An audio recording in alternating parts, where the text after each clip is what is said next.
We pay a visit to costume designer Yolanda Okereke at the Rani Company in Lekki. The multi-award nominated fashion curator, designer and stylist shows us some of her greatest style illustrations, designed costumes for some of her most notable works, including costumes designed for the most recent Blood Sisters.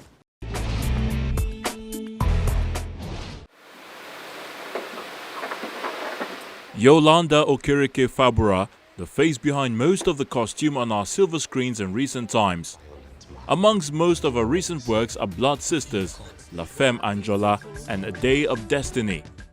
The costume designer Yolanda Okereke is also a stylist who have styled the likes of Rita Dominic, Inidima Okoje, RMD and Kate Henshaw. As you enter the Rani Company studio, the instant scent from the fabrics fills the air. Evidently, there is a display of fashion and all the details that comes with it. These are illustrations from Blood Sisters. Kate Henshaw, she played Udraka Demola, so these are some of the looks that were curated, originally made for her, start to finish. So these are some of the sketches that were further illustrated to give color and more perspective. Following the rave of the critically acclaimed Netflix original Blood Sisters series, she revealed the thought process behind her thought process for costumes created. Creating the look for the characters in Blood Sisters, it took about a whole month. Because I had a whole month to just do the lookbook, think about who they were, read the script, the character Bible, and start to bring these characters to life. Started to look for styles that were peculiar to each character. That took a month. Then to start curating the wardrobe, that took a month. Then into production, because time factor, you also have to think about time factor. So from the design to sourcing the fabric, because 90% of what you saw in Blood Sisters was created. Just about 10% before it was bought off the shelf, but then it was still bought to accommodate the special need as to what that character had to look like. Yeah, so down to the fabric choice, the texture, everything was important to me, like, because I know what it's supposed to look like on screen. So if it's not as close to as my vision, it's not going to make it to the screen. So that the whole process took at least 3 months before we started to shoot, because I read the script, I need to understand what I'm trying to do with the characters, I need to know who the cast are, their skin tones, their complexion, everything, body size, physique, everything comes together in trying to build that character, because they're not playing themselves, they're playing other people. So you have to create the life, who's this person, what's the persona, and all of those information you get from the character Bible. Then you now start with the mood boards and the lookbooks, then the final thing you see on the silver screen. So it's a long process. Enthusiastically, she tells us about her recent works in the yet-to-be-named project she is currently working on. So I'm currently in the production, and these are some of the pieces from the movie I'm working on.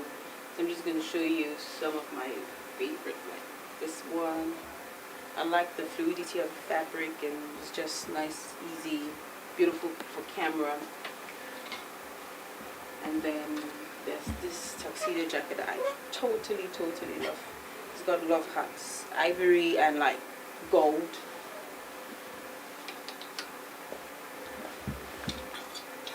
And there's these two-piece made by one of my favorite designers, just a nice casual wear for one of the actors to just chill at home, having dinner. And then there's this beautiful couture piece. I wish you could see it all, but you'll see it in the movie when it comes out. Like, it's really stunning, beautiful tail, and all of the drama going on. And then absolutely love this captain. Isn't it beautiful?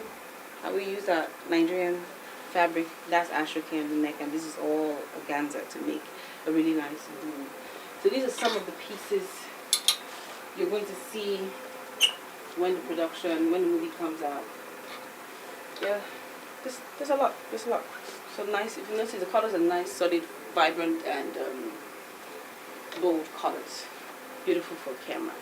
Sharing more on her greatest accomplishments in Nollywood, she recounts her various nominations for creative storytelling through costumes in La Femme Anjola, King of Boys, Tattoo, Lagos Cougars, The Meeting, and many other box office hits. La Femme was the script I had for over 4 years. I had La Femme for 4 years, so you can imagine every year what you're trying to do with the film changes, because it has to change with time, because I wanted it to be not fixated or fixed like a period piece. I needed it to fit into the next 20 years you watch La Femme and it's fresh in your mind. So I did have a lot of chats with Mary Okro, who is also the producer director of the film, and I think we finally understood what we were doing with La Femme in 2017, and we did shoot La Femme in 2019. It was one of the first movies I did in 2019, and boy, it was a tough one to shoot because we shot in Nigeria and South Africa.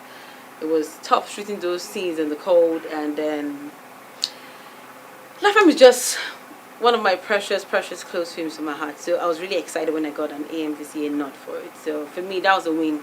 I don't have to carry the trophy. You just recognizing the work for me. I was like, oh, somebody saw what I was doing here in terms of telling a story through costume design. So that was a high moment for me. It takes an army to create the costumes in each project, and every member of the team is important, she says. There's a pants and this like a corset. This a top actually. And that's it for the show today. Thank you so much for joining us. Don't forget to follow us on all our social media platforms and on YouTube. And until next time, I am Bukola Ogunbadede, and I'll see you soon.